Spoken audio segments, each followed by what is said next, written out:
परमाणु संरचना अध्याय 2 के अंतर्गत समभारित के बारे में पढ़ेंगे। इसके पिछले वीडियो में मैंने आपको समस्थानिक के बारे में बताया था। समस्थानिक ये बताया था मैंने कि जिनके परमाणु क्रमांक समान और परमाणु द्रव्यमान अलग होते हैं। यहाँ आप समस्थानिक से ठीक उल्टा कर दो, जिनके परमाणु भार समान होते हैं और परमाणु क्रमांक भिन्न भिन्न होते हैं। ये उदाहरण यहाँ देखिए, आर्गन, पोटेशियम, कैल्शियम। आर्गन का परमाणु द्रव्यमान 40, पोटेशियम का भी 40 और कैल्शियम का भी 40। क्या देख रहे हैं आप? तीनों का परमाणु द्रव्यमान एक समान है और जो नीचे लिखा होता है वो परमाणु क्रमांक होता है, और इसका 18, इसका 19 और इसका 20। तो आपको परिभाषा समझ में आ गई समभारित की सम। अब आप इसको परिभाषा को और अच्छे से समझने के लिए इस शब्द का अर्थ समझिए कि ये एक ग्रीक भाषा का शब्द है। इसको हम इंग्लिश में आइसोबार कहते हैं। तो आइसो का मतलब होता है समान और बार का मतलब होता है भार, अर्थात इसका अर्थ हो गया समान भार। अर्थात जिनके भार समान होते हैं और क्रमांक भिन्न भिन्न होते हैं उसे हम समभारित कहते हैं। तो समभारित का मतलब समान भार वाले, और ये उदाहरण आपके सामने है। अब इनकी क्रमशः आप विशेषताएं देखिए। सबसे पहली विशेषता है कि परमाणु क्रमांक भिन्न होने के कारण इनके भौतिक और रासायनिक गुण अलग अलग होते हैं। जैसा कि आप देखिए, यहाँ पर आर्गन है और यह है पोटेशियम और यह है कैल्शियम। आर्गन जो है वो एक उत्कृष्ट तत्व है, पोटेशियम जो है ये क्षार धातु कहलाती है, और जो कैल्शियम है वो कहलाता है आपका क्षारीय मृदा धातु। और आवर्त सारणी में ये तीनों अलग अलग जगह पर है। तो इस तरह आप देखते हैं, पहला पॉइंट साबित हो गया आपका क्या, कि इन तीनों के जो गुण है वो अलग अलग होते हैं, भौतिक गुण और रासायनिक गुण।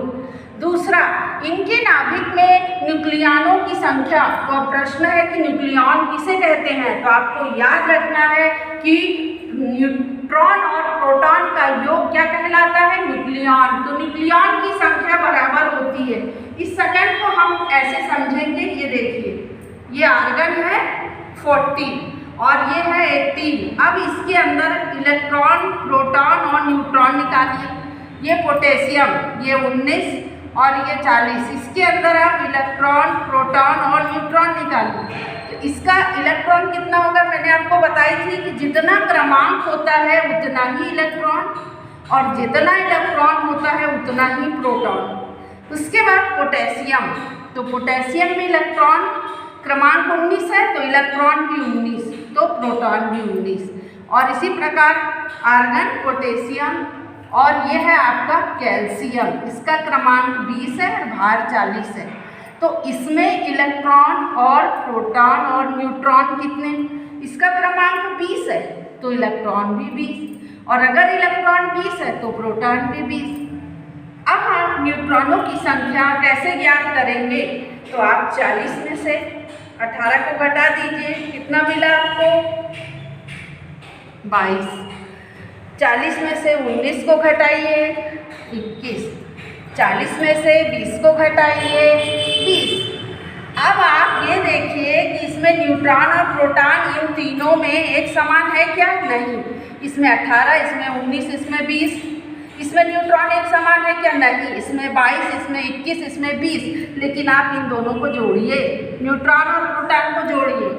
22 और 18 40, 21 19 40 और 20 और 20 40। तो सेकंड आपको समझ में आया, N और P का योग एक समान होगा, 40 होगा। और तीसरा, समभारित के इलेक्ट्रॉन, प्रोटॉन, न्यूट्रॉन की संख्या अलग अलग होती है। अब ये देखिए, इसके इलेक्ट्रॉन, प्रोटॉन और न्यूट्रॉन, इसके इलेक्ट्रॉन, प्रोटॉन और न्यूट्रॉन, क्या इनकी संख्या आपस में मिल रही है? नहीं मिल रही है। तो समभारित वे होते हैं जिनमें इलेक्ट्रॉन, प्रोटॉन और न्यूट्रॉन की संख्या भिन्न भिन्न होती है। और चौथा और लास्ट इसकी विशेषता है कि आवर्त सारणी में इसका स्थान अलग अलग होता है। जैसे कि आवर्त सारणी के ये 18वें वर्ग में है, ये फर्स्ट वर्ग में है पहले, और ये सेकंड वर्ग में है। तो इस तरह आप क्या देखते हैं कि तीनों की पोजीशन बदल गई।